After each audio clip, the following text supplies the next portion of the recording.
एक बहन का हाथ। भाई, ये हाथ लिखते हुए मेरे हाथ कांप रहे हैं, पर दिल का बोझ इससे ज़्यादा है। मैं अपना नाम नहीं लिखूंगी। नाम लिख दूँ तो लोग कहेंगे, अरे ये तो फलां की बेटी है। फिर मेरा दर्द पीछे रह जाएगा और ख़ानदान का तमाशा बन जाएगा। इसलिए बस एक बहन समझकर पढ़ लेना।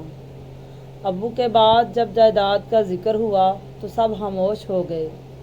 मैंने ज़ुबान नहीं खोली। सोचा भाई खुद ही इंसाफ करेगा। महीने गुजर गए, साल गुजर गए, आज मेरे बच्चे बड़े हो गए हैं, मगर इनके हिस्से का सवाल वहीं खड़ा है। मैं दर दर नहीं जाना चाहती, मैं कोर्ट कचहरी के धक्के नहीं खाना चाहती। मैं सिर्फ तुम्हारे दरवाजे पर एक सवाल लेकर आई हूँ। क्या बहन का हक सिर्फ ईद पर जोड़ा और सलामी होता है? क्या अल्लाह का लिखा हुआ हिस्सा मांगना गुनाह है? लोग कहते हैं खामोश रह, घर की बात है। अरे भाई, जब पेट खाली हो तो खामोशी जहर बन जाती है। मेरे शोहर दिहाड़ीदार हैं, कभी कभी चूल्हा नहीं जलता।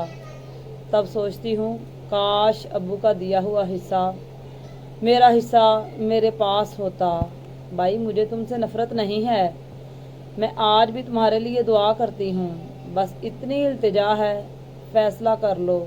या तो मुझे मेरा हक दे दो या साफ कह दो बहन तेरा इस घर में कुछ नहीं, ताकि मैं ये उम्मीदें पालना छोड़ दूँ।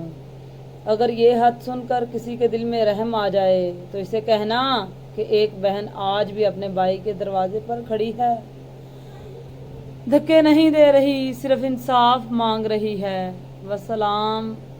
एक बहन जिसका नाम अहम नहीं, हक अहम है। आप सब कमेंट में ज़रूर बताएं इस बहन को क्या करना चाहिए। प्लीज़ प्लीज़ सब इस बहन के लिए दुआ करें।